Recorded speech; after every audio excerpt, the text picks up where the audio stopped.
Insomniac's Spider-Man is one of my favourite games from the PS4 era, and alongside Rocksteady's Batman, I think it's easily one of the best superhero games out there. I've been looking forward to testing this game out on Steam Deck for a long time, but how well does it actually run? Do the improved graphics of the remastered version hold up on a smaller screen, or do they push the handheld too far? Stick around to find out as we dive into the visuals, performance, and of course the fun factor of Spider-Man Remastered on the Steam Deck. I'm gonna go, Do your thing. Yes. Hello everybody and welcome back to the channel. Now, if you're new here, this series explores not just the performance of games on Steam Deck, but also how fun they are to play. Today we're looking at the remastered version of Spider-Man, originally a PS4 title, upgraded for PS5 and PC. Unfortunately, the original version isn't available on Steam, so we're working with this updated edition. This game is sort of in between a PlayStation 4 and a PlayStation 5 game in terms of graphics, and so the question today is, how does Valve's handheld cope with that? Let's find out. So I normally start the technical half of these videos by talking about launchers and any settings that I felt like I absolutely had to change to get a good play experience. But I'm really pleased to say that not only does Spider-Man have no launcher at all, there also isn't really a setting that I feel you have to change straight away. With other games, sometimes the text is too small or maybe the HUD feels too small, but here there was nothing that really stuck out to me. Didn't have to change the gamma, no quality of life changes to the settings really at all I felt were necessary in order to have a good time playing the game. The only thing I changed was the gyro settings, and that's just because gyro was on by default, but I'm not a big fan of gyro, I don't really use it, so I switched this off in the Steam input menu. Onto graphics then, and when first launching the game on Steam Deck, the graphics were set to the medium preset, and I played with these settings for a good few hours to start with, and they do work pretty well. They usually run at somewhere between 30 and 40 frames, and honestly I think they look nice. Spider-Man has plenty of cutscenes that include talking, and that means plenty of close-ups on faces, and at medium settings those faces have a good amount of detail to them. Combat in Spider-Man is third-person melee, similar to Arkham, and the Steam Deck has no trouble rendering a whole bunch of bad guys on the screen all at once for you to beat up. Now, a lot of the game is spent swinging between the buildings of New York, high up in the air. Generally this runs fine, but this is where you start to see the lower end of those frame rates as you move pretty quickly through the city, and the game has to load in different buildings and objects at quite high speeds. From time to time you will see that FSR software start to kick in, and it does make the visuals look just a little bit more grainier, and when swinging at high speeds this is when you can tell that the frame rate is getting a little bit choppier as well. Rain also seems to affect the performance a little bit too. Nothing crazy, but in my experience the two areas where you'll probably notice dips in your frame rate are in the rainstorms and when swinging at speed through a busy area of the city. Now, I tried out a few different settings, and the gameplay that you're seeing on screen now was my preferred setup. These are the graphic settings that I stuck with for the remainder of the time that I played the game. And what I did was I changed to low graphics, and then I adjusted FSR scaling resolution to target 45 frames per second. This results in a frame rate that, while funnily enough it's not actually 45 all the time, it is mostly above 40, and I think that this feels a lot nicer for swinging, which, you know, you do a lot of swinging in this game, and so I decided that to me the swinging feeling good was quite a big deal. So these settings help that movement feel nice and smooth, but on the downside the loss of detail in the textures do affect how faces look, especially in cutscenes,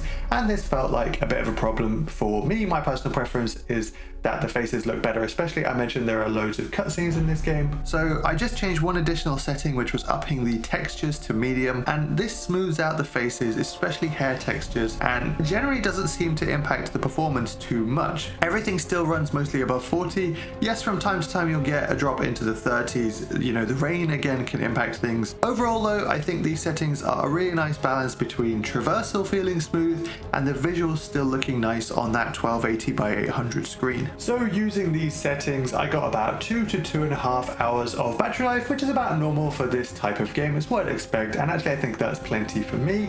And then just touching on the fan speed quickly, Spider-Man Remastered seems to be one of those games where fan speed actually correlates to frame rate rather than what settings it is that you've chosen. Medium settings had a lower frame rate, but also not a lot of fan speed, and then the lower settings had a higher frame rate, and that came with a bit of a higher fan speed. It wasn't really a case of the fan constantly being on full speed, so it didn't really bother me, but just know that it seems to correlate with frame rate for this game. Two other graphic settings that I tried. Firstly, even on the lowest settings with FSR resolution scaling targeting hitting 60, I actually couldn't reach a consistent 60 FPS. It definitely is smoother, don't get me wrong, but I don't think the reduction in graphics makes this worth doing, especially when you can't lock in 60. And then I tried playing the game a little bit at 1080p just to get an idea of how it would run docked on a TV or an external monitor. Now you do have to go for those low settings and aim for 30 FPS, but most of the time it works pretty well. The footage you're seeing now is basically the start of the game when you're raiding Fisk's building. There's a lot of action, there's glass smashing, explosions, fire, and it holds up pretty nicely. So I think if you are someone who likes to play the Steam Deck docked at 1080p,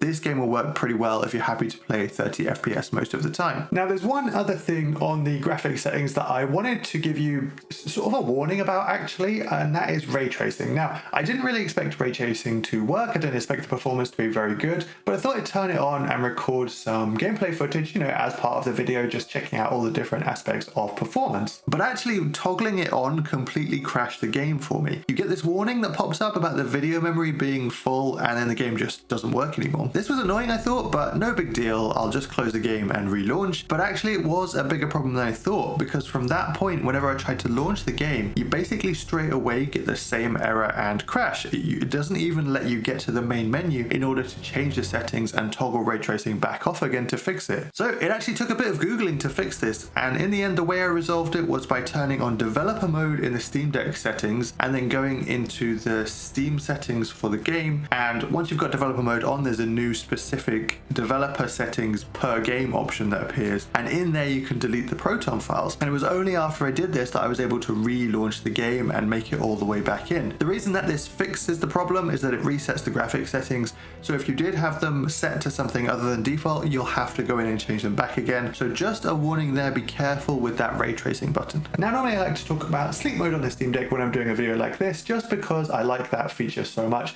But actually Spider-Man Remastered is very quick to start up and shut down. You can skip all of the logos on startup with just one button press, so you get into the game very quickly. One thing that's been a little bit weird with this game is that there's a new animation that pops up that I don't remember ever seeing before, where you have to wait for it to reconnect to Steam. I actually had an idea that maybe it was just a new part of a new SteamOS update, but actually I can't get it to replicate with any of the other games that I have installed on my Steam Deck, but it seems to happen every single time with Spider-Man. It's not a problem really, just adds a few seconds on, but I thought it was interesting that it looks like it's from the Steam UI rather than from the game, but it only happens for Spider-Man, at least in my experience. I'd be curious to know if you've seen this in any other games, so please let me know down in the comments. One tiny thing on controls, the controls do mostly feel great using the native Steam Deck buttons. Swinging through the city and combat in general are all very easy. The only part that I had a little bit of trouble with is hitting the combination of Y and B, and this is to do a takedown once you've built up some combo during a fight. I'm not sure why, but I would occasionally try and hit the combination of these buttons and it wouldn't work, which isn't really a problem that I had when I was using my Xbox controller to test that out. Again, it's just a small thing, but especially as the game goes on, you do use this button combination quite a lot, so you may need to get used to the position of pressing those two buttons together on the Steam Deck. So that wraps up the performance of Spider-Man Remastered on Steam Deck. This is a bit more of a demanding game on Steam Deck in terms of what you can get out of it.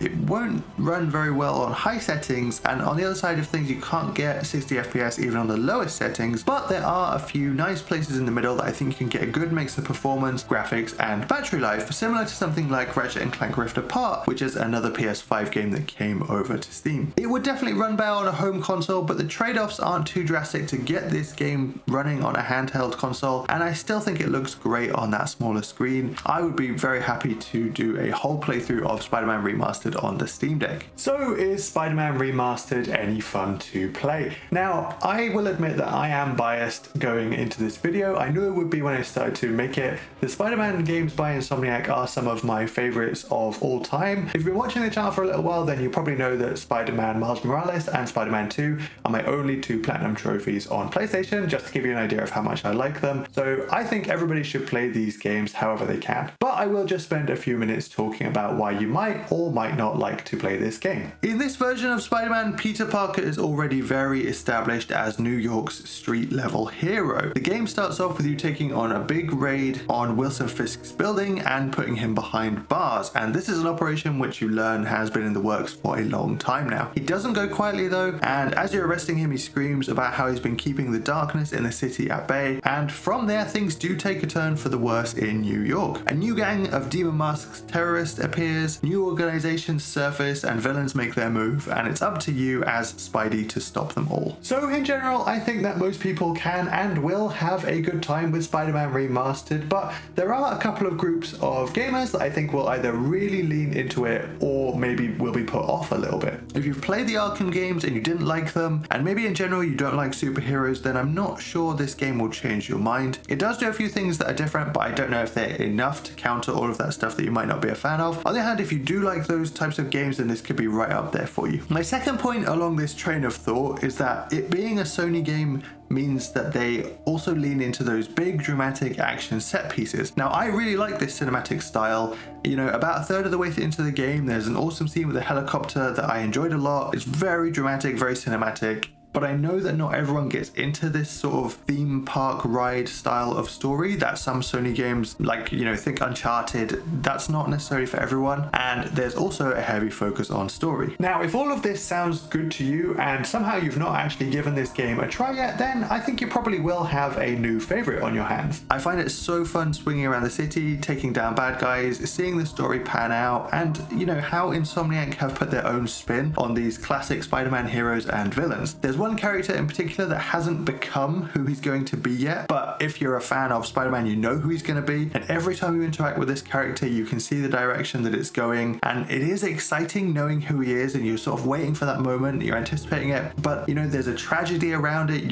It's really well put together. You find yourself hoping that maybe it won't happen that way. You get a fondness for the characters that I think is done very well here. So characters, set pieces, story, all good in my opinion, but then you've also got that combat and web swinging, which are sort of your core gameplay mechanics, and those are also really well executed, I think. To start with, combat wise, you just have your basic punches, dodges, and webs, but as you level up you get access to more and more possibilities. The game has a skill tree which allows you to unlock more moves, and you also get gadgets to assist you in battle, although these typically unlock as you progress through the main story rather than through a skill tree. The combat here is great. It's fast, easy to understand, it gets really satisfying the further through the game you get. Having played both Miles Morales and Spider-Man 2, and now going back to the first game again, I thought that I might miss some of the extra powers that the characters have in those games, but actually I don't. There's plenty here to keep combat mixed up. I also want to mention that there are sections a bit like Arkham's Predator mode. Typically in enemy bases you can stay up high, wait for some poor thug to be on his own before you web him up or take him out. There's no real penalty for getting spotted, it just goes into a normal fight, and so there's no stakes or anything like that. If you like stealth, it's fun, especially combined with gadgets. It can feel really cool to sneakily take out a whole base. One area of stealth that I'm not a huge fan of though are the MJ and Miles scenes. These characters don't have powers, you're stuck with these sort of slow stealth sequences, avoiding eye lines and knocking objects over to create distractions, and I think really it's just a pretty jarring change of pace, and that's why I'm not such a fan, but luckily there's only a few spread out throughout the game. They don't last very long, so it doesn't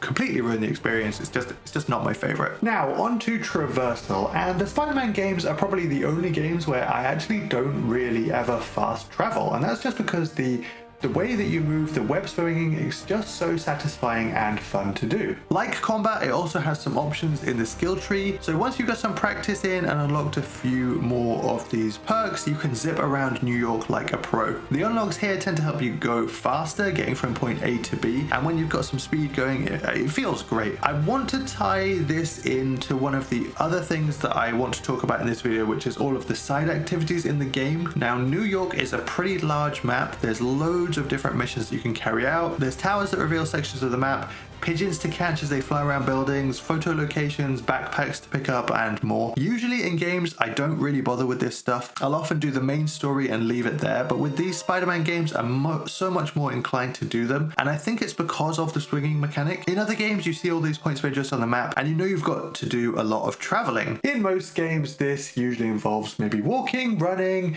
maybe riding a horse, depending on the kind of game you're playing, and often it's a bit of a slog to get around all these activities. Although if you are in a game with cars or vehicles that is a little bit better. But basically what I'm saying is the activities themselves are usually a bit mundane, and then getting to them is boring, so I don't usually bother. Here though, sure, some of the activities are still a bit mundane, don't get me wrong, but because the method of traversal in these games is fun, I'm quite happy to go around the city and clear them all up. You start playing little games with yourself as you travel, seeing if you can build up the momentum and go really fast, or maybe you spot a tall building in the distance and you try and get your swings to go higher and higher so you can clear it without having to run up it. Just little things like that. You don't get that kind of thing in, you know, Witcher maybe, or Cyberpunk, or something like Assassin's Creed. And I really think that it helps to make it more likely you'll actually see the whole content that they've put into this game. Now, I said some of the activities are a bit mundane, but some of them are also actually pretty fun. It sounds kind of dumb, but I do like the chasing pigeons objective. And there's a few puzzles as well. I'm not always a big fan of puzzles, so if you're like me, then go into the options and toggle on the option to skip puzzles. This is a very appreciated feature in this game. Finally, all of the DLC stories are included in the remastered version, so between these and the base game, I think you're probably looking at around 25 to 30 hours for all of the different stories, but more than that if you want to do all the side missions. There's plenty here to have fun with, but at the same time it doesn't overstay its welcome like some of these mammoth games we've been getting over the last few years. So hopefully I have helped you to answer the question, should you play Spider-Man Remastered on Steam Deck? I think this is a brilliantly fun game and it runs pretty nicely on this handheld. Hopefully you're not disappointed with the performance that you've seen here. I'd love to hear your experience playing Spider-Man Remastered on this Steam Deck. Have you been having a good time with it? Please let me know down in the comments. I really hope you enjoyed this video and you found it useful. If you did, I've just recently started a Patreon page, so if you'd like some more details on the benefits for that, there'll be a link on the screen, and I'll also put a link in the description of all my videos.